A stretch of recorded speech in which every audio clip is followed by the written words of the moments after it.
많은 과학자 가운데 호흡을 연구하기 시작한 이는 몇 명 되지 않는다. 그러나 그 몇 명은 진실을 알게 되었다. 인간은 긴 진화 과정을 거치며 호흡 능력에 변화가 생겼는데 산업사회가 열린 이후 우리의 호흡 방식이 현저히 나빠졌다는 사실을 발견한 것이다.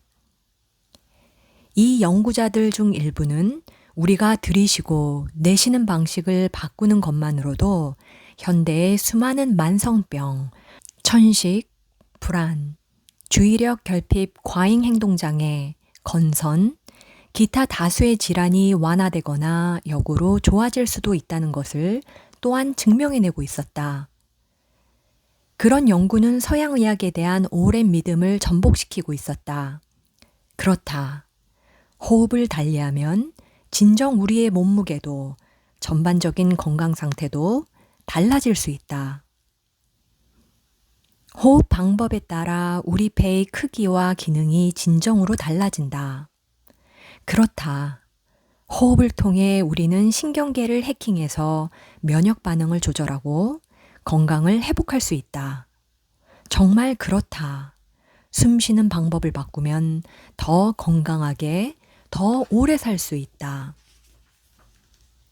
우리가 얼마나 잘 먹는지, 얼마나 운동을 많이 하는지, 유전자의 회복력이 얼마나 뛰어난지, 얼마나 늘씬하고, 얼마나 젊고, 얼마나 똑똑한지 따위는 하등 중요하지 않다.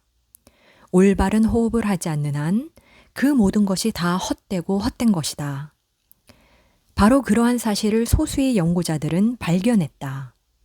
건강을 떠받치는 기둥, 그 잃어버린 기둥이 바로 호흡이라는 것을, 바로 거기서 모든 것이 시작된다. 이 책은 잃어버린 호흡의 기술과 과학에 대한 과학적인 모험이다. 보통 사람이 숨을 들이쉬고 내쉬는 데 걸리는 시간은 3.3초인데 이때마다 우리 몸 안에서 일어나는 변화를 탐구한다. 호흡을 할 때마다 유입되는 수많은 공기 분자가 우리 뼈와 근육, 혈액, 뇌, 오장육부를 어떻게 형성하는지, 그리고 이 미세한 분자들이 다음 날, 다음 주, 다음 달, 다음 해, 그리고 수십 년 후 우리의 건강과 행복에 어떤 영향을 미치는지에 대한 새로운 과학 이야기를 이제 펼쳐볼 것이다. 내가 이것을 잃어버린 기술이라고 일컫는 이유는 수많은 새로운 발견이 전혀 새로운 게 아니기 때문이다. 이제부터 탐구하게 될 기술들은 대부분 수백 년, 때로 수천 년 동안 존재해 왔다.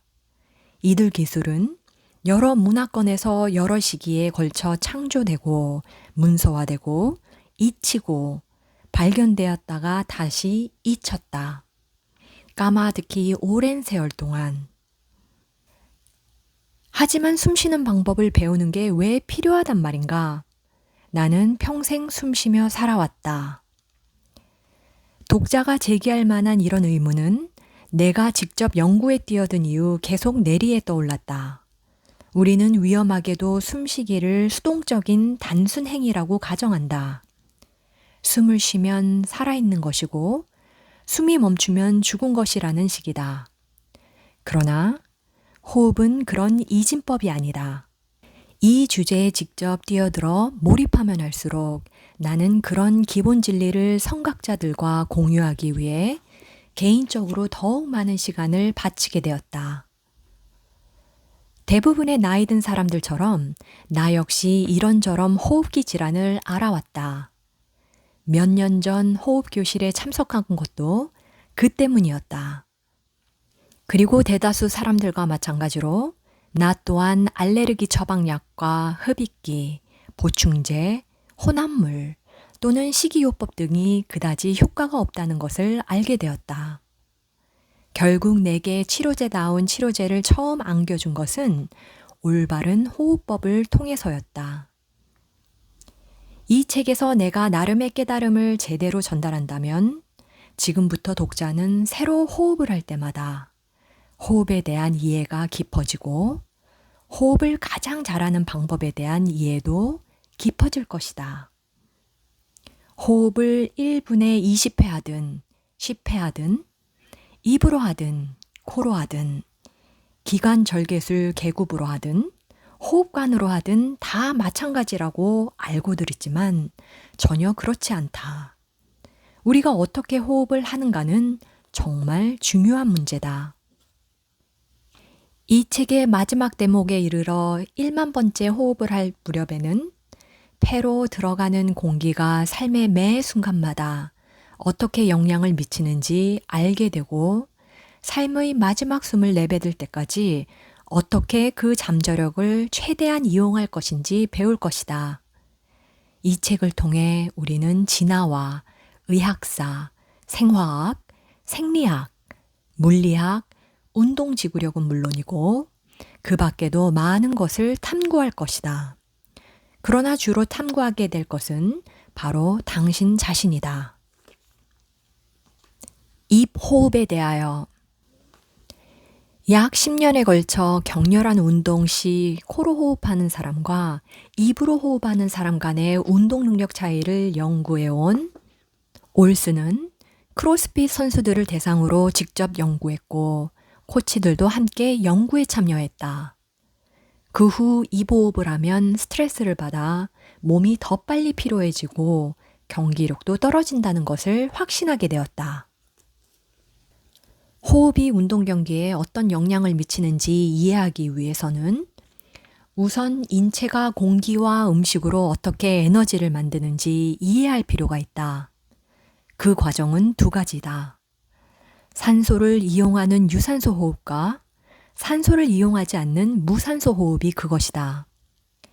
무산소 에너지는 포도당으로만 생성되는데 이 에너지는 우리 몸이 더 빠르고 쉽게 이용할 수 있다. 이것은 인체의 산소가 충분하지 않을 경우에 일종의 백업 시스템이자 터보 부스트이다.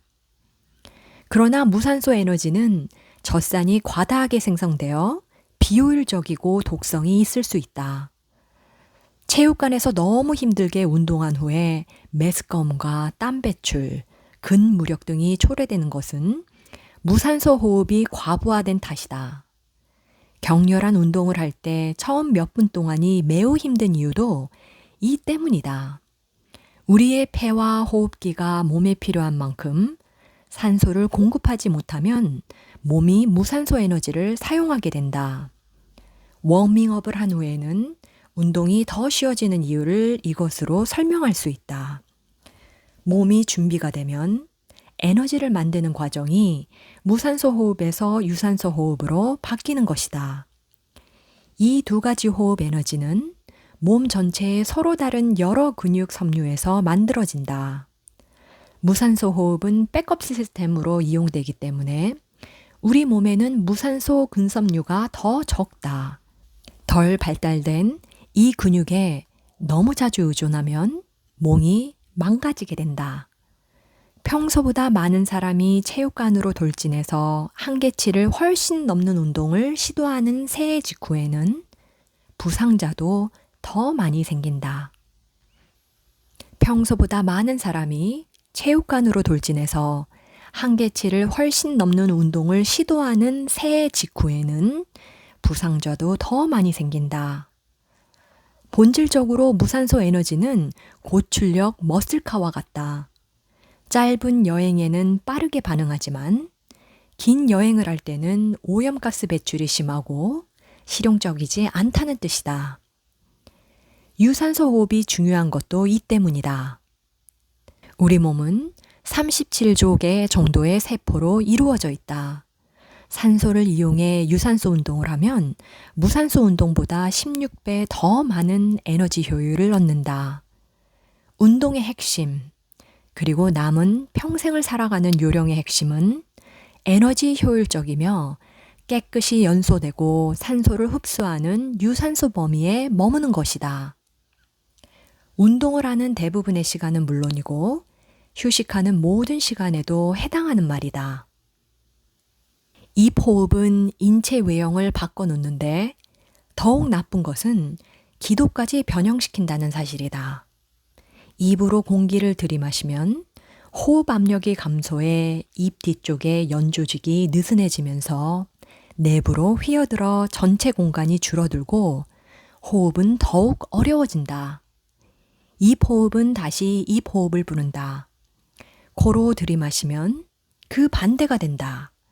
목구멍 뒤쪽에 있는 모든 느슨한 조직들에 부딪히는 공기 압력에 기도의 폭이 넓어지고 숨쉬기가 쉬워진다. 얼마 후 이들 조직과 근육이 더 넓게 개방되도록 조정된다. 코호흡은 다시 코호흡을 부른다. 코골이를 연구한 최초의 연구자 가운데 한 명으로 인정받은 1500년대 네덜란드의 의사 레비누스 렘니우스는 입 다물고 자는 것이 더 건강에 좋다라고 썼다. 입 호흡을 하면 신체 수분의 40%를 더 잃게 된다. 그런 현상을 매일 밤새도록 느끼며 줄곧 갈증을 느끼며 깨어났다. 이런 수분 손실로 소변을 볼 필요성이 줄어들 것 같지만 이상하게 그 반대였다. 가장 깊고 편안한 수면 단계에서 뇌 아래의 완두콩 크기만 한 뇌하수체는 아드레날린과 엔돌핀, 성장 호르몬, 그리고 바소프레신을 비롯한 각종 물질의 분비를 조절하는 호르몬을 내보내는데 바소프레신은 체내에 더 많은 물을 저장하기 위해 세포와 교신한다. 동물이 갈증을 느끼지 않고 밤새 잠을 잘 수 있는 것도 이 때문이다. 그러나 만성 수면 무호흡을 경험할 때처럼 신체가 충분히 깊은 수면에 들지 못하면 바소프레신이 정상적으로 분비되지 않는다. 그래서 신장은 물을 방출하게 되고 이것이 소변의 필요성을 유발해서 더 많은 물을 섭취해야 한다는 신호가 뇌에 전달된다. 우리는 목이 타고 오줌이 더 마렵게 된다. 뇌가 과민성 방광으로 자주 소변이 마렵고 매일 밤마다 끊임없이 참을 수 없는 갈증을 느끼는 게 바로 바소프레신 결핍다지다. 코골이와 무수면 호흡이 건강에 끔찍한 영향을 미친다는 사실을 기술한 책이 여러 권 있다. 책을 보면 그러한 증상이 야간 요실금이나 야뇨증, 주의력 결핍 과잉 행동장애, 당뇨병, 고혈압, 암 등으로 어떻게 발전하는지 알 수 있다.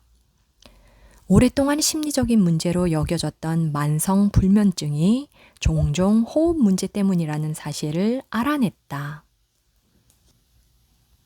코에 대하여 후각은 생명체의 가장 오래된 감각이다.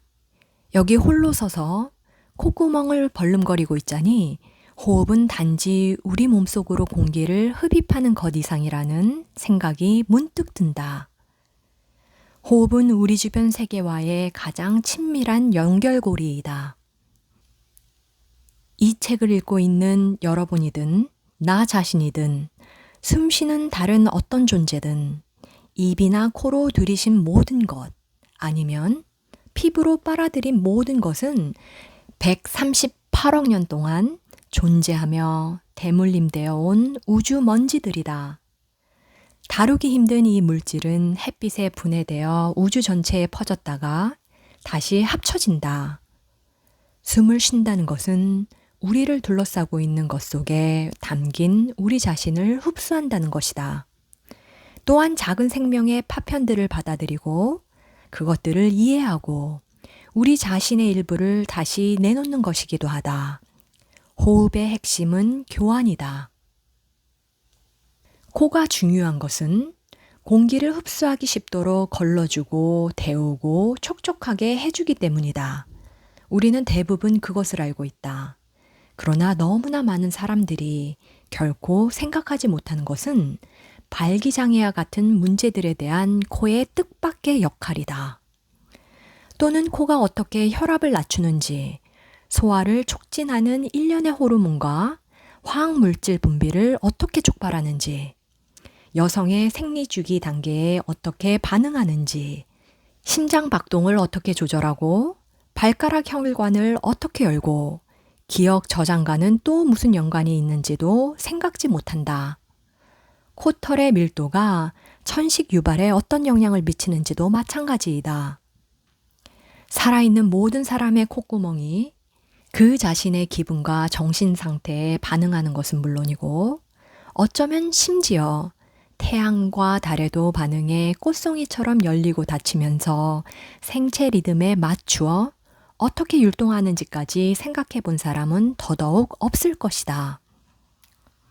1300년 전 고대 탄트라 문헌인 시바 스와로다야에는 어떻게 콧구멍 하나가 살짝 닫히면서 다른 콧구멍이 열려 숨을 들이쉬게 되는가가 기술이 되어 있다. 어떤 날은 오른쪽 콧구멍이 깨어나 하품을 하며 태양을 맞이하고 또 어떤 날은 왼쪽 콧구멍이 보름달에 깨어난다. 경전에 따르면 이러한 리듬은 매달 똑같고 모든 인류가 공유한다. 이는 우리 몸이 우주의 리듬에 균형을 맞추고 거기서 벗어나지 않기 위해 사용하는 방법이다. 2004년 인도의 의사 아난다 발리요기 바바나니는 세계 여러 나라 출신의 연구 대상 집단에게 시바 스와루다야 패턴을 과학적으로 실험하고자 했다. 한 달 동안 실험한 결과 그는 지구에서 태양과 달의 영향이 가장 강할 때, 즉 보름이나 금음일 때 연구 대상자들이 시바 스와루다야 패턴을 일관되게 공유한다는 사실을 알아냈다. 코 주기라고 불리는 이 현상은 1895년 리하르트 카이저라는 독일 의사가 처음으로 기술했다. 그는 환자의 한쪽 콧구멍 조직이 재빨리 닫히는 동안 다른 쪽 콧구멍이 신기롭게 열린다는 것을 알아냈다. 그리고 약 30분에서 4시간 정도 지나자 콧구멍이 교대를 했다. 주기가 바뀐 것이다. 이러한 변동은 달의 신비로운 인력보다 성충동에 더 많은 영향을 받는 것으로 보였다. 밝혀진 바에 따르면 코의 내부는 발기성 조직으로 덮여 있는데 이는 음경과 클리토리스, 유두를 덮고 있는 조직과 동일하다. 코는 발기한다. 코 역시 몇 초 만에 혈액이 채어져 크기가 커지고 딱딱해질 수 있다. 이런 현상이 일어나는 것은 코가 다른 어떤 기관보다도 성기와 밀접하게 연결되어 있기 때문이다. 하나가 흥분하면 다른 것도 반응한다. 어떤 사람들은 섹스를 생각만 해도 코피가 터져 숨쉬기가 곤란해지고 걷잡을 수 없이 재채기가 나오는데 이것은 허니문 비염이라고 불리는 불편 증상이다. 성적 흥분이 약해지고 발기 조직이 허약해지면 코도 그렇게 된다. 카이저의 발견 이후 수십 년이 지났는데 인간의 코 안에 발기 조직이 늘어선 이유나 코 주기가 있는 이유를 아무도 제대로 밝혀내지 못했다. 이론은 많았다. 어떤 이들은 그러한 주기 때문에 잠을 자는 동안 몸을 뒤척임으로써 욕창을 예방하게 된다고 믿었다. 베개에서 먼 쪽에 있는 콧구멍으로 숨을 쉬기가 더 쉽다. 또 어떤 이들은 코 주기가 호흡기 감염과 알레르기로부터 코를 보호하는 데 도움이 된다고 생각하는 반면 또 다른 사람들은 공기 흐름이 교대로 바뀜으로써 더 효율적으로 냄새를 맡을 수 있다고 주장했다. 연구자들이 결국 어렵사리 확인한 사실은 코 발기 조직이 건강 상태를 반영한다는 것이다. 병이나 기타 불균형 상태에 이르면 이 조직에 염증이 생긴다. 코가 감염되면 코 주기가 더욱 뚜렷해지고 주기가 빠르게 바뀌었다. 오른쪽과 왼쪽 코안 역시 난방, 환기, 공기 조절 시스템처럼 작용해 온도와 혈압을 조절하고 뇌에 화학 물질을 공급해 우리의 기분과 감정, 수면 상태를 변화시킨다. 오른쪽 콧구멍은 가속 페달이다. 주로 이 통로로 숨을 들이쉬면 혈액순환 속도가 빨라지고 몸이 뜨거워지며 코르티솔 수준과 혈압, 심박수가 모두 올라간다. 이런 현상이 일어나는 이유는 오른쪽 콧구멍으로 호흡하는 것이 교감신경계를 흥분시켜 몸이 위험 상태에 대처할 수 있도록 싸움, 아니면 도주 반응을 활성시키기 때문이다. 또한 오른쪽 콧구멍으로 호흡하면 뇌의 자방구, 특히 논리적인 결정과 언어, 그리고 계산과 관련된 전전두엽 피질에 더 많은 피를 공급하게 된다. 왼쪽 콧구멍으로 숨을 쉬면 반대 효과가 있는데 이것은 오른쪽 콧구멍의 가속 기능에 대한 일종의 브레이크 시스템 기능을 한다. 왼쪽 콧구멍은 부교감 신경계, 곧 혈압을 낮추고 몸을 식히며 불안감을 줄여주는 휴식과 이완 측면과 더 깊이 연결되어 있다. 왼쪽 콧구멍 호흡은 운의 전전두엽 피질, 특히 창조적 사고에 영향을 끼치며 정신적 추상화 과정과 부정적 감정에 관여하는 부위로 혈류를 이동시킨다. 한쪽 콧구멍을 막고 하는 호흡으로 몸의 기능을 조율하는 요가가 있다. 산스크리트어로 나디 쇼다나라고 하는데 나디는 통로를, 쇼다나는 정화를 뜻한다. 쉽게 말하면 이는 콧구멍을 바꿔가며 호흡하는 것이다. 나는 예전에 연구 차원에서 혼자 몇 분씩 이 콧구멍 교대 호흡을 해왔다. 콧구멍 교대 호흡법은 수십 가지가 있다. 나는 가장 기본적인 것부터 시작했다.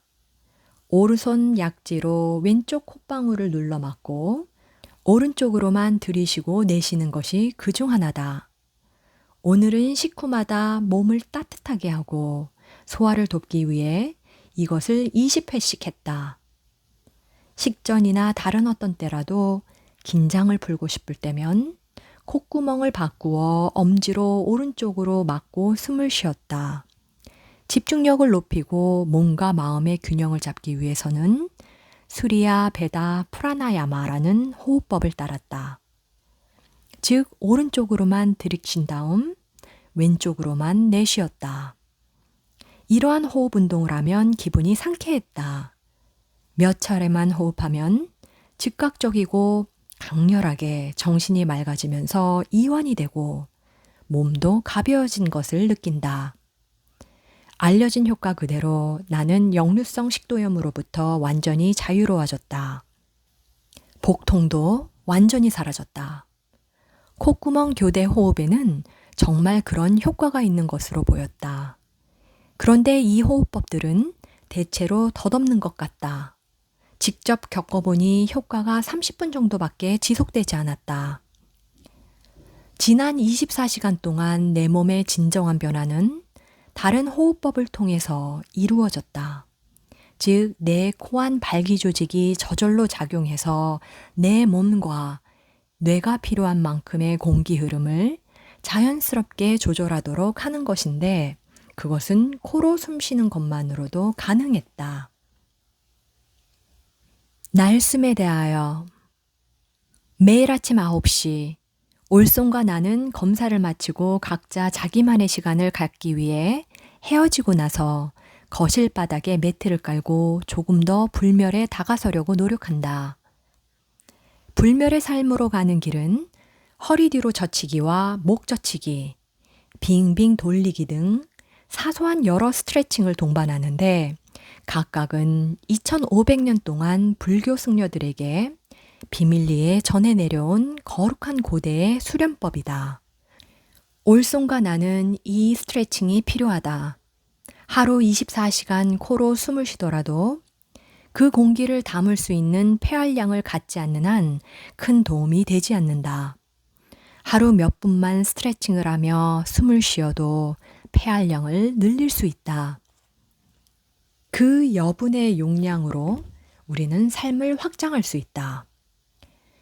티베트의 5가지 의식이라고 불리는 스트레칭은 책과 도서관, 언어와 시의 연인으로 알려진 작가 피터 켈더를 통해 세상 세계로 그리고 내게로 전해졌다.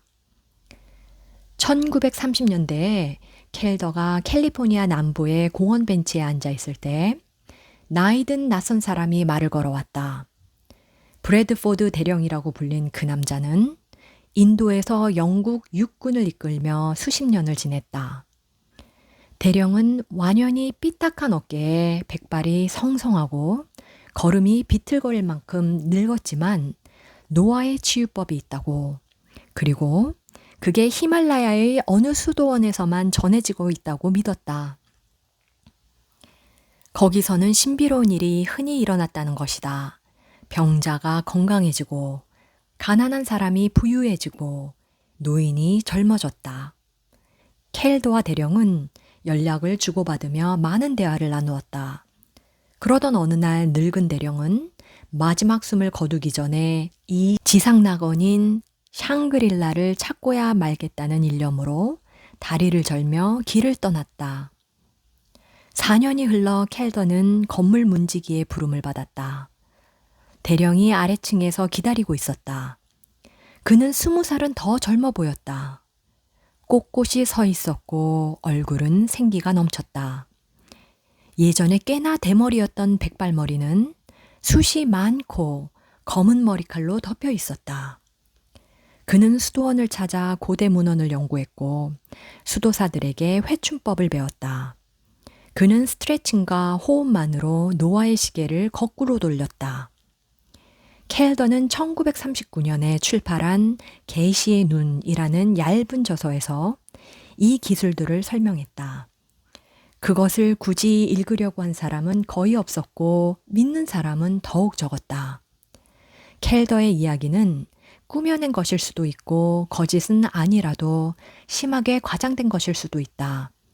그러나 그가 설명한 폐 확장 스트레칭은 기원전 500년까지 거슬러 올라가는 실제 스트레칭에 뿌리를 두고 있다.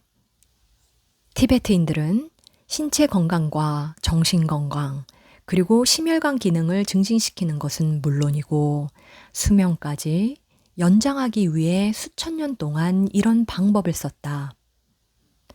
좀 더 최근에 과학계는 고대 티베트인들이 직관적으로 이해한 것을 실험하고 측정하기 시작했다. 노아의 진행은 다음과 같다고 여겨졌다. 곧 30세 안팎부터 해마다 기억력과 이동 능력, 근력을 조금씩 잃게 된다. 또한 제대로 숨을 쉬는 능력을 잃어간다. 가슴의 뼈는 얇아지고 모양이 변해 갈비뼈가 안쪽으로 붕괴하기 시작한다. 폐를 둘러싸고 있는 근섬유가 약해져서 공기가 폐로 잘 들락거리지 못하게 된다. 이 모든 것이 폐활량을 감소시킨다. 폐 자체는 30세에서 50세까지 약 12% 용량이 감소한다. 나이 들수록 더 빠르게 감소하고 여성이 남성보다 훨씬 더 나빠진다. 80세까지 생존하면 20대보다도 공기를 30%덜 들이쉬게 된다. 그러니 더 빨리, 더 세게 숨을 쉴 수밖에 없다. 이러한 호흡 습관은 고혈압과 면역장애, 불안장애 같은 만성질환으로 이어진다. 그러나 티베트인들이 오래전부터 알고 있었던 것, 그리고 이제 서양의학이 알아가고 있는 사실은 노아가 반드시 세태로 가는 일방통행로는 아니라는 것이다. 내부 장기는 유연성이 있어서 거의 언제든 우리가 변화시킬 수 있다. 프리다이버들은 누구보다도 이 사실을 잘 알고 있다. 다행히 우리는 굳이 수십 미터 아래로 잠수할 필요는 없다. 폐를 키우고 신숙성을 유지하는 연습만 규칙적으로 하면 폐활량을 증가시키거나 유지할 수 있다. 적당히 걷거나 자전거를 타는 것만으로도 폐 크기를 최대 15%까지 늘릴 수 있는 것으로 입증되었다. 그리고 호흡의 가장 중요한 점은 그저 코로 공기를 들이쉬기만 하는 것이 아니었다. 호흡과 폐 확장, 그리고 그에 따른 장수의 열쇠는 호흡의 다른 측면, 곧 완전한 날숨 배출에 있었다. 완전한 날숨이 진임 변형의 힘의 열쇠였던 것이다. 폐기종은 날숨병이다. 환자들은 신선한 공기를 폐에 넣지 못해서가 아니라 묵은 공기를 충분히 배출하지 못해서 고통받고 있었던 것이다. 입으로 이어집니다.